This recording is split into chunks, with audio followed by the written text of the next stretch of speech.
ఆంధ్రజ్యోతిలో ఒక పెద్ద ఆర్టికల్ వచ్చింది. ఏమిటి అని అంటే, ఒక ఐఏఎస్ పాదయాత్ర చేస్తున్నారు.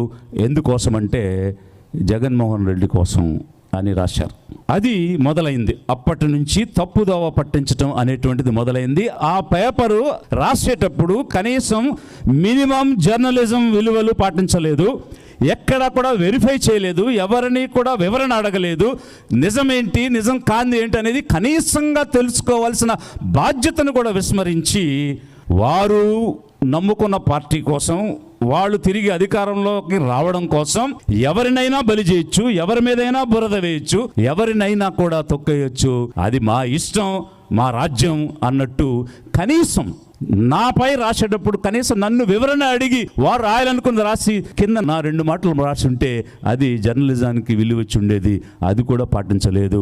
అప్పుడు పడినటువంటి సీడ్ అలా పెరిగింది.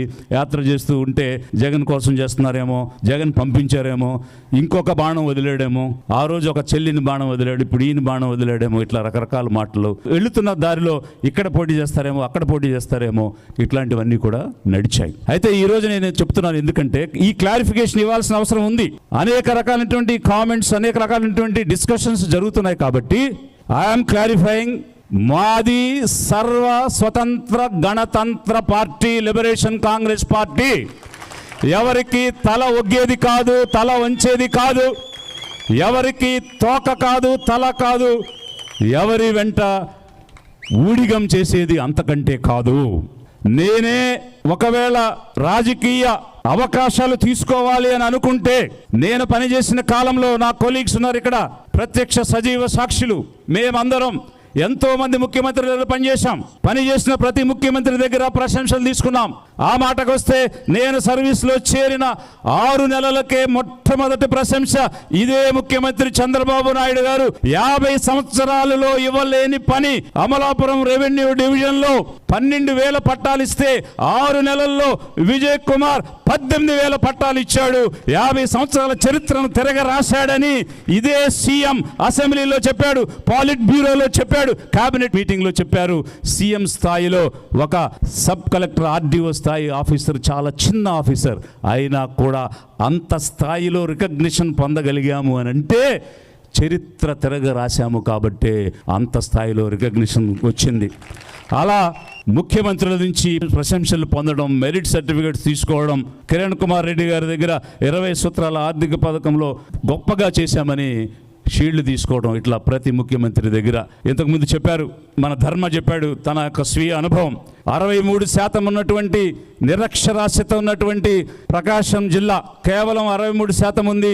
స్టేట్ యావరేజ్ కన్నా కూడా తక్కువ ఉన్నటువంటి సమయంలో కలెక్టర్గా జనానికి ఏమి ఇవ్వాలి, ఎన్ని పథకాలు ఇస్తాం, ఎన్ని అవకాశాలు ఇస్తాం, అయితే చేపను అందిద్దామా లేక చేపను పట్టుకోవటం నేర్పిద్దామా అని ఆలోచించి రోజుకో చేప ఇవ్వటం కాదు, రోజు తన చేప తను పట్టుకునే విధంగా చేయాలనంటే వాళ్ళకి జ్ఞానాన్ని ఇవ్వాలి.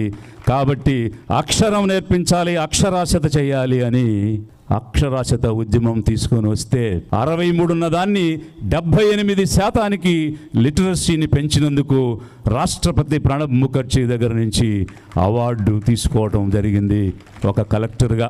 అక్షరాస్యతతో పాటు అభివృద్ధిలో వెనుకబడిన ప్రకాశం జిల్లాకు జాతీయ స్థాయి గుర్తింపు తీసుకొచ్చారు జిల్లా కలెక్టర్ విజయ్ కుమార్. అక్షరాస్యతలో వెనుకబడిన జిల్లాలో అక్షర విజయాన్ని సాధించారు. ప్రకాశం అక్షర విజయం అనే కార్యక్రమాన్ని ఓ ఉద్యమంలా చేపట్టి కేవలం 9 నెలల కాలంలో అక్షరాస్యత శాతాన్ని 63% నుంచి 75.55% పెంచి దేశం దృష్టిని ఆకర్షించారు. అంటే ఈ ప్రస్తావన ఎందుకు చేయాల్సి వస్తుందనంటే, అలాగే గత గవర్నమెంట్ లో ఏకచేత్తో సింగిల్ హ్యాండెడ్గా 13 జిల్లాలుగా ఉన్నటువంటి జిల్లాలను 26 జిల్లాలుగా ఎలాంటి లిటిగేషన్ లేకుండా, కోర్టు కేసు లేకుండా, పక్కన జరిగినటువంటి తెలంగాణ గుర్తు చేసుకుంటే మీ అందరికీ అర్థమవుతుంది ఎన్ని రకాల గోళ్ళు జరిగాయో.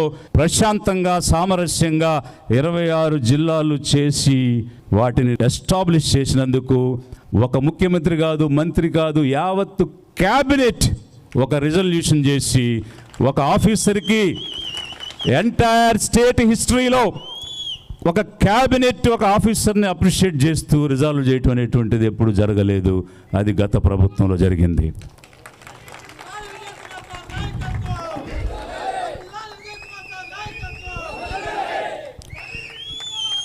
ఆ రోజే సందర్భం వచ్చింది కాబట్టి చెప్తున్నా నేను. కందుకూరుని ప్రకాశంలో కొనసాగిద్దాం, గూడూరుని నెల్లూరులో పెడదాం, మార్కాపురాన్ని కొత్త జిల్లా చేద్దాం, పోలవరాన్ని మరొక జిల్లా చేద్దామని నేను ప్రతిపాదన ఇచ్చున్నాను. అవి తర్వాత చూద్దాం, నెక్స్ట్ ఫేజ్లో చేద్దాం, ప్రస్తుతానికి 26కి పరిమితం అవుదామని ఆ రోజు ప్రభుత్వం నిర్ణయం తీసుకుంది. రికార్డు చూస్తే తెలుస్తుంది. నేను ఇచ్చిన ప్రతిపాదనలోనే రంపచోడవరం, పోలవరం కలిపి ఒక జిల్లా, పోలవరం జిల్లాగా ఆ ప్రాజెక్ట్ కంప్లీట్ అయిన తర్వాత కనెక్టివిటీ వస్తుంది కాబట్టి రెండు ప్రాంతాలకి అప్పుడు చేద్దామని ప్రభుత్వం ఆ నిర్ణయం పోస్ట్పోన్ చేసింది. వెనుకబడిన ప్రాంతం, నేను అక్కడ పనిచేశాను, నాకు అత్యంత ప్రియమైనటువంటి ప్రదేశం గిద్దలూరు, మార్కాపూరు, వేస్తవారిపేట, కనిగిరి, దర్శి, వీటన్నిటిని కలిపి ఒక జిల్లా చేద్దామని ఆ రోజే నేను ప్రతిపాదన ఇచ్చాను. ఇప్పుడు ఇవి పెట్టుకుంటే ప్రాబ్లం వస్తుంది, మనం ప్రస్తుతానికి పార్లమెంటరీ కాన్స్టిట్యున్సీకి రిస్ట్రిక్ట్ అవుదాం, నెక్స్ట్ ఫేజ్లో చేద్దామని ఆ రోజు ప్రభుత్వం నిర్ణయం తీసుకోవడం వల్ల ఆ మార్కాపురం కూడా కాలేదు. కానీ లేకుంటే అప్పుడే మార్కాపురం కూడా వచ్చి ఉండేది. ఇవన్నీ ఉద్యోగం వేరు, రాజకీయం వేరు. ఒక ఉద్యోగిగా పనిచేసినప్పుడు ఆ రోజున్న ప్రభుత్వం వారి మేనిఫెస్టో, వారి విధానాలు ఏ విధంగా ఉన్నాయో వాటిని అమలు చేయటమే మా పని. వాటిని విభేదించటం, విమర్శించటం మా పని కాదు, వాటిని ప్రశ్నించటం అంతకంటే కాదు. కానీ ఈరోజు అప్పుడేం చేశావు, అప్పుడెందుకు ప్రశ్నించలేదు, అప్పుడెందుకు మాట్లాడలేదు అని తెలివిహీనంగా, బుద్ధిహీనంగా, కనీసం 4వ తరగతి కూడా సరిగా చదవనటువంటి వాళ్ళు వేసేటువంటి ప్రశ్నలు ఇక్కడ ఉన్నటువంటి ఆఫీసర్స్ ఎలా ప్రశ్నించగలుగుతారు? ఆ రోజు సివిల్ సర్వీస్ కోడ్ అనేది ఒకటి ఉంటుంది, దానికి అనుగుణంగా ప్రతి ఎంప్లాయీ పనిచేయాలి. ఆ రోజు ఎలా మాట్లాడతారు? ఆ రోజు మాట్లాడే అవకాశం లేదు, మాట్లాడకూడదు. ఇంటర్నల్గా మాట్లాడొచ్చు, ఇంటర్నల్గా చెప్పొచ్చు, ఇంటర్నల్గా అనేకం చెప్పాం, అనేక విషయాలు చెప్పాం. పరిశ్రమల మీద ఒక పాలసీ వస్తే ఈ policy SC, ST, minority, BC మహిళలకి అన్యాయం జరుగుతుంది, ఇవ్వాల్సినటువంటి సబ్సిడీ పెంచకపోగా ఉన్నటువంటి కూడా పెద్ద ప్రాజెక్ట్స్కి మీరు తీసేశారు, ఇది బాగోలేదు, మీరు ఇవ్వాల్సింది పోయి ఉన్నది కూడా లాగేసుకుంటున్నారని 4 గోడల మధ్య నేనే వెళ్ళి చెప్తేనే బడుగు వికాసం అని ఒక కొత్త పాలసీ గత ప్రభుత్వం ప్రకటించింది పరిశ్రమల కోసం. ఇలా చెప్పడం వేరు, ఇలా ఇంటర్నల్గా సజెషన్ ఇవ్వడం వేరు, బట్ బహిరంగంగా మాట్లాడటం వేరు. అలా చేయకూడదు కాబట్టి అలా మాట్లాడలేదు. మరి అంత మెచ్చుకున్న చంద్రబాబు నాయుడు, అవార్డులు ఇచ్చిన కిరణ్ కుమార్ రెడ్డి ఎన్నో ముఖ్యమైనటువంటి విధాన నిర్ణయాలు, గ్రామ వార్డు సచివాలయాల దగ్గర నుంచి, వాలంటీర్ల దగ్గర నుంచి, జిల్లాల దగ్గర నుంచి అనేక రకాలైనటువంటి సంస్కరణలు తీసుకురావడంలో మేము పాత్ర పోషించినందుకు జగన్మోహన్ రెడ్డి, వీరందరికీ మా పార్టీ ఏమైనా దాసోహమా? రాజకీయం వేరు, ఉద్యోగం వేరు. అది ఉద్యోగ ప్రస్థానం. అక్కడ ఎలా న్యాయం చేయాలో అలా న్యాయం చేశాం, అక్కడ ఎలా పని చేయాలో అలా పని చేశాం. ఎంత ఎఫిషియెంట్గా పనిచేయాలి, ఎంత మెరిటోరియస్గా పనిచేయాలి, ఎంత ప్రతిభ చూపించి పని చేయాలో ఎక్కడ కూడా తగ్గకుండా, దేనికి తీసిపోకుండా, వీళ్ళింతే, వీళ్ళకి చేత కాదు అనే మాట రాకుండా, ఎస్ మేము చేయగలం, మాకు సాధ్యమవుతుంది, వీఆర్ యూనిక్ అని చూపించే విధంగా మేమందరం కూడా పనిచేశాం. రాజకీయం వేరు. ఈరోజు రాజకీయ ప్రస్థానం ప్రారంభమైంది, 2వ వార్షికోత్సవంలో ఉన్నాము. గత సంవత్సర కాలంగా రాజకీయంగా మనం మాట్లాడుతూ ఉన్నాం. ఎవరి మీద కూడా వ్యక్తిగతమైనటువంటి వ్యతిరేకత లేదు. చంద్రబాబు నాయుడు గారి మీద వ్యక్తిగత వ్యతిరేకత లేదు, పవన్ కళ్యాణ్ గారి మీద లేదు, లోకేష్ గారి మీద లేదు, జగన్మోహన్ రెడ్డి గారి మీద లేదు, మోడీ గారి మీద లేదు, లేకపోతే ఇంకొక పార్టీ మీద లేదు. వ్యక్తిగతం ఏమి కాదు, ఇది కేవలం ప్రజా పోరాటం, జనహితం. కాబట్టి మేము మాట్లాడేది జనం కోసం, మేము అడిగేసేది జనం కోసం, మేము ప్రశ్నించేది జనం కోసం, నినదించేది జనం కోసం, అంతే తప్ప వ్యక్తిగతం కాదు. వ్యక్తిగత జీవితాలలోకి వెళ్ళం, వ్యక్తిగత దూషణలు చేయం. ప్రజా జీవితం గురించే మాట్లాడతాం, ప్రజా నిర్ణయాల గురించే మాట్లాడతాం, ప్రజా పాలన గురించే మాట్లాడతాం. అది లిబరేషన్ కాంగ్రెస్ పార్టీ విధానం. కాబట్టి ఇంకెవరికైనా అనుమానాలుంటే ఇప్పుడైనా మీరు నివృత్తి చేసుకోండి. మీ లోపల ఉన్నటువంటి అనుమానాల మలినాన్ని శుద్ధి చేసుకోండి, శుభ్రపరచుకోండి. లిబరేషన్ కాంగ్రెస్ పార్టీ కానీ, ఆ పార్టీ నాయకులు, అధ్యక్షుడి దగ్గర నుంచి కార్డినల్ కానీ, కమాండర్ కానీ, కెప్టెన్ కానీ, పైలట్ కానీ నిటారుగా ఉంటారు, నిర్భయంగా ఉంటారు, నిష్పక్షపాతంగా ఉంటారు, నిర్మోహమాటంగా ఉంటారు, నిలకడగా ఉంటారు, నిజాయితీగా ఉంటారు. అది మా విధానం.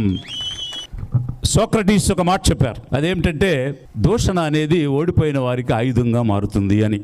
ఈరోజు సోషల్ మీడియాలో జరుగుతున్నది ఏమిటి అంటే, మనం అడిగినటువంటి మాటకు కానీ, మనం సంధించినటువంటి ప్రశ్నకు కానీ సమాధానం లేకపోతే వాళ్ళు ఇరుకున పడితే తప్పించుకోలేని పరిస్థితి వస్తే ఇక ఏం మొదలు పెడతారు? సోక్రటీస్ చెప్పినట్టు దూషణ అనే ఆయుధాన్ని తీసుకుంటారు.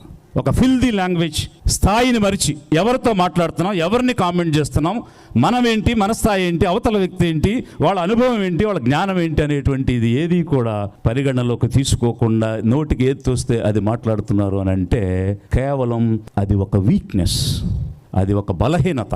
ఆ బలహీనతను బయట పెట్టుకోలేక, వారు ఇరుకున పడిపోయాక, అడిగిన దానికి సమాధానం చెప్పలేక, పాయింట్ని గెలవలేక, చర్చలో ఓడిపోయి ఏమీ లేకపోతే ఏమంటారు? ఇది జగన్ బ్యాచ్, జగన్ కోసం మాట్లాడుతున్నారు. ఈ రకంగా మాట్లాడతారు. వాస్తవంగా లిబరేషన్ కాంగ్రెస్ పార్టీ ఇంతకుముందే నేను చెప్పినట్టుగా ఏదో ఒక పార్టీకో ఏదో ఒక నాయకుడి కోసమో పనిచేసేది కాదు.